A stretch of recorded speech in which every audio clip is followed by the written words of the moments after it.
മാലദ്വീപിൽ Malayali അധ്യാപികയ്ക്ക് ക്രൂരമർദ്ദനം. Game കളിക്കുന്നത് തടഞ്ഞതിനാണ് 8ാം ക്ലാസ്സുകാരൻ അധ്യാപികയെ മർദ്ദിച്ചത്. മുഖത്ത് ഗുരുതരമായി പരിക്കേറ്റ അധ്യാപിക സ്മിത എൻ പിള്ളയ്ക്ക് അടിയന്തര ശസ്ത്രക്രിയ ആവശ്യമാണ്. ഇന്നലത്തെ ഇൻസിഡന്റ് പറഞ്ഞാൽ ഇന്നലെ ആ കുട്ടികളെ ഗ്രേഡ് 8ലെ കുട്ടികളെ ഞാൻ ലാബിൽ കൊണ്ടുവന്നിരുത്തി. അവര് 2 റോ ആയിട്ടാണ് ഇരിക്കുന്നത്. അപ്പം ഫസ്റ്റ് റോയില് ഞാൻ ചെക്ക് ചെയ്തിട്ട് സെക്കൻഡ് റോയില് ഈ കുട്ടി ഇരിക്കുന്ന ആ ഒരു സ്ഥലത്തെത്തിയപ്പോൾ അവൻ ഗെയിം കളിക്കാറാണ്. സാധാരണ അവൻ അങ്ങനെ ചെയ്യാറുണ്ട് ലാബില്. അപ്പൊ ഞാൻ അവനെ വിലക്കാറുണ്ട്. കാരണം ഒരു കുട്ടി ഗെയിം കളിക്കുന്നത് കണ്ടാൽ ബാക്കി എല്ലാവരും ഗെയിം കളിച്ചു തുടങ്ങും. പിന്നെ അവരുടെ വർക്കൊന്നും അവർ ചെയ്യാറില്ല. അപ്പോൾ അവൻ ഗെയിം കളിക്കുന്നത് ഞാൻ വിലക്കാറുണ്ട്. സാധാരണ അത് കഴിയുമ്പോൾ ഞാൻ വീണ്ടും അടുത്ത റൗണ്ടിന് പോയിട്ട് വരുമ്പോൾ അവൻ വീണ്ടും മിക്കവാറും ഗെയിമിൽ തന്നെ ആയിരിക്കും. അപ്പോഴും ഞാൻ ക്ലോസ് ചെയ്തിട്ട് പോകാറാണുള്ളത്. ഇന്നലെ അതുപോലെ അവൻ ഞാൻ ചെന്നപ്പോൾ ഗെയിം കളിക്കുകയാണ്. ഞാൻ ചെന്നപ്പോൾ മോട്ടർ ഓഫ് ചെയ്തു. ഞാനോട് മോട്ടർ ഓൺ ചെയ്യാൻ പറഞ്ഞിട്ട് അവൻ ചെയ്തില്ല. പിന്നെ അവനോട് നീങ്ങിയിരിക്കാൻ പറഞ്ഞിട്ട് ഞാൻ ഓൺ ചെയ്ത് നോക്കിയപ്പോൾ എന്തോ ഒരു സൈറ്റ് എടുത്ത് വെച്ചിട്ടുണ്ട്. ഗെയിമിംഗ് ആണ്. ഞാനത് ക്ലോസ് ചെയ്തു. ഞാൻ പറഞ്ഞു ഞാൻ വീഡിയോ എടുത്തിട്ട് ഞാൻ ഇൻഫോം ചെയ്യും ടീച്ചേഴ്സിനെ അല്ലെങ്കിൽ എഡിറ്റ് ചെയ്യുമെന്ന് പറഞ്ഞു. അപ്പോൾ അത് കേട്ടപ്പോൾ അവൻ പെട്ടെന്ന് എണീറ്റിട്ട് എൻ്റെ ഫോൺ വാങ്ങിച്ച് ആദ്യം ഫോൺ എടുത്തു. അപ്പം ഞാൻ ഈ ഫോൺ എടുത്തെറിഞ്ഞ ഇതിൽ ഞാൻ ഫോൺ പൊട്ടിയോ എന്നുള്ള ഇതിൽ ആ ഒരു സൈഡിലോട്ട് നോക്കുന്ന സമയത്തിനേക്ക് ഇവനെ പഞ്ച് ചെയ്ത് കഴിഞ്ഞു. പഞ്ച് ചെയ്തപ്പോൾ എനിക്ക് പെട്ടെന്ന് എവിടെ നിന്നാണ് ഈ ഇടി കിട്ടിയതെന്ന് എനിക്ക് വരുന്നില്ല. അപ്പോൾ എനിക്കൊന്നും ചെയ്യാൻ പറ്റുന്നില്ല, സ്റ്റക്ക് ആവുന്നില്ല. അതിനോടിടയ്ക്ക് അവൻ ഒരു 3-4 ഇടി എൻ്റെ മൂക്കിൽ ഇടിച്ചു. പിന്നെ ഞാൻ പെട്ടെന്ന് തിരിഞ്ഞപ്പോഴത്തേക്ക് തലയുടെ ബാക്ക് സൈഡിലും മുടി പിടിച്ച് വലിച്ചിട്ട് 2-3 ഇടി ഇടിച്ചു. പിന്നെ ഞാൻ അവിടെ നിന്ന് 3-4 ടീച്ചേഴ്സ് ഉണ്ടായിരുന്നു. അവരാണ് എന്നെ വലിച്ച് പുറത്തോട്ട് കൊണ്ടുപോയത്. ഞാൻ ആകെപ്പെടെ സ്റ്റക്കായിപ്പോയി. അത്രയും 4 ടീച്ചേഴ്സും അവിടെ ഉള്ളത് കൊണ്ടാണ് ഈ ഇൻസിഡന്റ് ഇതിൽ അവസാനിച്ചത്. അല്ലെങ്കിൽ അതിലും മേലെ പോയേനാ ചിലപ്പോ. കൂടുണ്ടായിരുന്ന ടീച്ചർമാര് ഭയപ്പെട്ട് ടീച്ചറിനെ കോരിയെടുത്തുകൊണ്ട് ആംബുലൻസ് വിളിച്ചു വരുത്തി അടുത്തുള്ള പബ്ലിക് ഹെൽത്ത് സെന്ററിലേക്ക് കൊണ്ടുപോയി. അപ്പൊ അവിടെയുള്ള ട്രീറ്റ്മെന്റ് പരിമിതിയാണ്. കാരണം അവിടെ ഒരു ഫിസിഷ്യൻ മാത്രമേ ഉള്ളൂ. അവിടെ എക്സ്റേ സംവിധാനമൊന്നുമില്ല. അപ്പം അതിനുവേണ്ടി അടുത്തുള്ള ഐലൻഡായ തിനദുവിലേക്ക് കൊണ്ടുപോയി. തിനദുവിൽ കൊണ്ടുപോയി കഴിഞ്ഞപ്പോഴാണ് ENT കാണാനും എക്സ്റേ എടുത്തപ്പോൾ മൂക്കിന്റെ പാലത്തിന് പൊട്ടലുണ്ട്. അതിനുശേഷം CT എടുക്കണം എന്ന് പറഞ്ഞു. അത് ഇന്നാണ് CT എടുക്കാൻ കഴിഞ്ഞത്. അപ്പോൾ അത് തുടർന്ന് അതിന്റെ സർജറി 10 ദിവസത്തിനകത്ത് ചെയ്യണം. അതിന്റെ സംവിധാനം മാലദ്വീപ്സിൽ ഇല്ലാത്തതുകൊണ്ട് ഇന്ത്യയിലേക്ക് തിരിച്ചു കൊണ്ടുവരണം എന്നുമാണ് ഡോക്ടറിന്റെ അഭിപ്രായം. അപ്പോൾ ഇതിന്റെ ഭാഗമായിട്ട് സ്കൂളിന്റെ നടപടി എന്ന് പറഞ്ഞു കഴിഞ്ഞാൽ അവർ പറഞ്ഞത് എത്രയും പെട്ടെന്ന് ടീച്ചർ തിനദുവിലുള്ളതുകൊണ്ട് തിനദുവിലെ പ്രിൻസിപ്പളിന് ഹാൻഡ് ഓവർ ചെയ്തുകൊണ്ട് ടീച്ചറിന്റെ തുണി ഈ ടീച്ചർമാരെ തന്നെ പാക്ക് ചെയ്ത് കയറ്റി വിട്ടാൽ മതി. എന്നിട്ട് ടീച്ചറിനെ അവിടുന്ന് നാട്ടിലേക്ക് കയറ്റി വിട്ടോളൂ, ടീച്ചർ ഇനി നാട്ടിൽ പൊക്കോട്ടെ എന്നുള്ള ഇതാണ് പ്രശ്നം അവർക്ക് സോൾവ് ചെയ്യാൻ വേണ്ടി. അല്ലാതെ ആ വേറെ സ്കൂളിന്റെ സൈഡിൽ നിന്ന് ഒരു ആക്ഷൻ എടുക്കുകയോ ഒന്നും തന്നെ ചെയ്തിട്ടില്ല. അപ്പൊ ഇന്ന് നമ്മളെ ഇന്ത്യൻ ഹൈ കമ്മീഷണർ ഓഫീസിൽ നിന്ന് നമ്മളെ ബന്ധപ്പെട്ടു. അപ്പൊ അവര് പറയുന്നത് അവരിതിനു വേണ്ടി എല്ലാ ഇതിലും സഹകരിക്കാം എന്നുള്ളതാണ്. അപ്പോൾ അവര് മിനിസ്ട്രി ഓഫ് എഡ്യൂക്കേഷനുമായിട്ട് സംസാരിച്ചു. കാരണം ഇന്ത്യയിൽ നിന്ന് ഓൾമോസ്റ്റ് ഒരു 2000-ഓളം ആളുകൾ മാലദ്വീപ്സിൽ ജോലി ചെയ്യുന്നുണ്ട്. അതിലൊരു 75% കേരളത്തിൽ നിന്നുള്ളവരാണ്.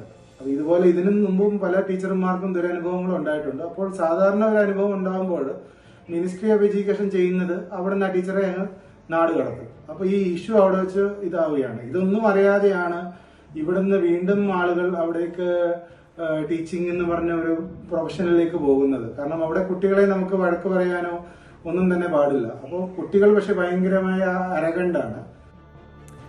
അരുൺ മോഹൻ കൂടുതൽ വിവരം നൽകും. അരുൺ, ഇപ്പോൾ അദ്ദേഹം സൂചിപ്പിച്ച പോലെ മാലദ്വീപിലെ അധ്യാപക സമൂഹത്തിൽ വലിയൊരു പങ്കും മലയാളികളാണ്. അപ്പോൾ ഇത്തരത്തിലൊരു സംഭവമൊക്കെ അപൂർവമാണെങ്കിൽ പോലും അവിടെ അത്തരം ആക്രമണം നടത്തിയ ആ വിദ്യാർത്ഥിക്കെതിരെ അങ്ങനെ പരാതി നൽകിയിട്ടില്ലേ? കേസ് എന്തായി?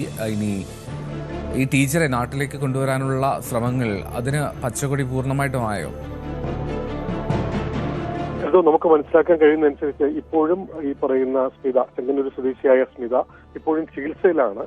ഇദ്ദേഹത്തെ ഇന്ന് ആശുപത്രിയിൽ നിന്ന് ഡിസ്ചാർജ് ചെയ്ത് കഴിഞ്ഞാൽ തീർച്ചയായും അദ്ദേഹത്തിന്റെ ആശുപത്രിയിൽ അദ്ദേഹത്തിന്റെ സംഘത്തിലേക്ക് ഇപ്പൊ മാലിദ്വീപിന്റെ സംഘത്തിലേക്ക് എത്തും എന്നുള്ളതാണ് നമുക്ക് മനസ്സിലാക്കി കഴിയുന്നത്. അവിടെ എത്തിക്കഴിഞ്ഞാൽ അവർ അധ്യാപകരുടെ സഹായത്തോടു കൂടി തന്നെ പോലീസിന് ഈ വിഷയത്തെക്കുറിച്ച് പരാതി നൽകാൻ ഒരുങ്ങുകയാണ് എന്നുള്ളതാണ്. അതിനുശേഷമായിരിക്കും ഇന്ത്യയിലേക്ക് വരിക എന്നുള്ളതാണ് നമുക്ക് അവരുടെ കുടുംബത്തിൽ നിന്ന് നമുക്ക് മനസ്സിലാക്കാൻ കഴിയുന്നത്. കാരണം ഈ വിഷയവുമായി ബന്ധപ്പെട്ട് സ്കൂൾ അധികൃതർ നേരത്തെ സൂചിപ്പിച്ച പോലെ ഒരു നിസ്സംഗതയാണ് പ്രകടിപ്പിച്ചത്. ഇത് ഇവരെ വല്ലാതെ സങ്കടപ്പെടുത്തുന്നുണ്ട്. കാരണം ഈ പറയുന്ന 2000-ലധികം ആൾക്കാർ അവിടെ ഉള്ളതിൽ നല്ലൊരു ഭാഗവും മലയാളികളാണ്. പക്ഷേ അവിടെ എന്തെങ്കിലും ഒരു വിഷയം വന്നു തീർച്ചയായും ഒരു ഇടപെടലും നടത്തുന്നില്ല എന്നുള്ളത് മുൻകാലങ്ങളിൽ നമ്മൾ ചില മാധ്യമങ്ങളിലൂടെയും നമ്മൾ ശ്രദ്ധയിൽപ്പെട്ട ഒരു സംഭവം തന്നെയാണ്. അത് തന്നെയാണ് ഇപ്രാവശ്യം വീണ്ടും മറ്റൊരു ഈ ഒരു കുട്ടിയുടെ ആക്രമണം വന്നിട്ട് ഇതുവരെ സ്കൂൾ അധികൃതർ ഒന്നും തന്നെ ഒരു പ്രതികരണമോ അല്ലെങ്കിൽ വേണ്ട സഹായങ്ങളോ ഒന്നും ചെയ്തില്ല. ഇവരുടെ ഒരു ഇടപെടലിന്റെ ഭാഗമായാണ് ഇപ്പോൾ ഹൈക്കമ്മീഷനെ സമീപിച്ചത്. പക്ഷേ അതിന്റെ ഒരു നേരത്തെ സൂചിപ്പിച്ച പോലെ ഒരു അനുകൂലമായ ഒരു പ്രതികരണം തന്നെയാണ് ഉണ്ടായത്. വേണ്ട നടപടികൾ സ്വീകരിക്കാൻ കൂടെ ഉണ്ടാകും എന്നുള്ളൊരു ഉറപ്പ് നൽകുന്നുണ്ടെങ്കിലും ഈ പറയുന്ന പരാതി നൽകിയതിനു ശേഷം മാത്രമായിരിക്കും ഇതിന്റെ മറ്റു തുടർ നടപടിയിലേക്ക് പോകുന്നത്. എത്രയും വേഗം 10 ദിവസത്തെ ഒരു കാലാവധിയാണ് ഡോക്ടർമാർ പറഞ്ഞത്. അതിനടുത്ത് ഇവർക്ക് ശസ്ത്രക്രിയ നടത്തണം. നമുക്കൊക്കെ അറിയാവുന്നതുപോലെ മാലിയിൽ അത്ര ഒരു സാങ്കേതിക വിദ്യയുള്ള അല്ലെങ്കിൽ അത്ര ഒരു ഫെസിലിറ്റീസ് ഉള്ള ഒരു ഹോസ്പിറ്റലൊന്നും അവിടെ ഇല്ല. അവിടെയുള്ളവർ പോലും നമ്മുടെ തിരുവനന്തപുരം മെഡിക്കൽ കോളേജിൽ ഉൾപ്പെടെ ആശ്രയിക്കുന്ന ഒരു പശ്ചാത്തലം ഉള്ളപ്പോൾ തീർച്ചയായും ഇവിടെ തന്നെ അതിനൊരു ശസ്ത്രക്രിയ നടത്തുമെന്നുള്ളതാണ് അവിടെയുള്ള വിദഗ്ധ ഡോക്ടർമാരുടെ നിർദ്ദേശം. അതിന്റെ ഭാഗമായി തന്നെ അവർ ഇങ്ങോട്ട് വരാൻ തയ്യാറുമാണ്. അത് 10 ദിവസത്തിനകത്ത് ചെയ്യണമെന്നുള്ളതാണ്. ഇതിനിടയിൽ ഇവർക്ക് വരാനുള്ള ഒരു സാഹചര്യം ഒരുക്കണം. ഒപ്പം കുടുംബം ഇപ്പോൾ MP ഉൾപ്പെടെ പരാതി നൽകിക്കൊണ്ട് സുരേഷ് ഗോപിക്ക് ഉൾപ്പെടെ പരാതി നൽകിക്കൊണ്ട് ഇതിനൊരു ഇടപെടൽ നടത്തണമെന്നുള്ളൊരു നീക്കത്തിലേക്ക് നീങ്ങുന്നുണ്ട്. എൽദോ അരുൺ, ഇനി ഈ ഇവരുടെ ആരോഗ്യനില തൃപ്തികരമാണെന്ന് കരുതാം. പക്ഷേ സർജറി വേണമെന്ന് പറയുന്നുണ്ടല്ലോ കൂടുതൽ വിദഗ്ധമായിട്ട്. അപ്പോൾ അതിന് അടിയന്തരമായി തന്നെ ഇന്ത്യയിലേക്ക് എത്തിക്കാനുള്ള ശ്രമമല്ലേ ആ വീട്ടുകാർ നടത്തുന്നത്? അപ്പോൾ അതിന് അനുകൂലമായിട്ടുള്ള സാഹചര്യം ഒരുങ്ങുന്നുണ്ടോ? തീർച്ചയായും അവർക്ക് അടിയന്തര ശസ്ത്രക്രിയ തന്നെ വേണ്ടത്. നേരത്തെ സ്ഥിത പങ്കുവച്ചതുപോലെ മുഖത്ത് ഏറ്റ മുറിവിൽ പൊട്ടലുണ്ട്. മുഖത്തെ മൂക്കിന് ഭാഗത്ത് വരുന്ന എല്ലിന് പൊട്ടലുണ്ട്. അടിയന്തരമായി ശസ്ത്രക്രിയ ചെയ്യണമെന്ന് തന്നെയാണ് പറയുന്നത്. അത് എത്രയും അവിടെ ചെയ്യാൻ കഴിയില്ല എന്നുള്ളത് ഇവർക്ക് ബോധ്യമാണ്. അതുകൊണ്ട് എത്രയും വേഗം ഇവിടെ എത്തിക്കുക എന്നുള്ളതിൽ നീക്കത്തിൽ തന്നെയാണ് കുടുംബം നിൽക്കുന്നത്. കാരണം ഈ പറഞ്ഞതുപോലെ രാജ്യാന്തര വിഷയമായതിനാൽ ചില ഈ പറയുന്ന കേസ് ഉൾപ്പെടെയുള്ള പോകണം. അതിന് തീർച്ചയായും ഇന്ത്യയുടെ ഭാഗത്തു നിന്നുള്ളൊരു നീക്കവും വേണം. അത് ഈ പറയുന്ന സാധാരണ കുടുംബമാണ്. അവർക്ക് വേണ്ട സംരക്ഷണം ഒരുക്കേണ്ടതും അധികൃതരാണ്. എന്തായാലും പരാതിയുമായി അദ്ദേഹത്തെ സൂചിപ്പിച്ചതുപോലെ MP ഉൾപ്പെടെ പരാതി നൽകിക്കൊണ്ട് അല്ലെങ്കിൽ ഇവിടെ മുഖ്യമന്ത്രിക്കൊക്കെ പരാതി നൽകിക്കൊണ്ട് ഈ വിഷയത്തിൽ ഇടപെടണം എന്നുള്ള വിഷയത്തിലേക്ക് കുടുംബം മുന്നോട്ട് പോവുകയാണ്. അത് ഒരു നീക്കം ഉണ്ടായാൽ മാത്രമേ കാര്യങ്ങളൊക്കെ എത്രയും വേഗം സുഗമമാവൂ എന്നുള്ള വിശ്വാസവും ഇവർക്കുണ്ട്.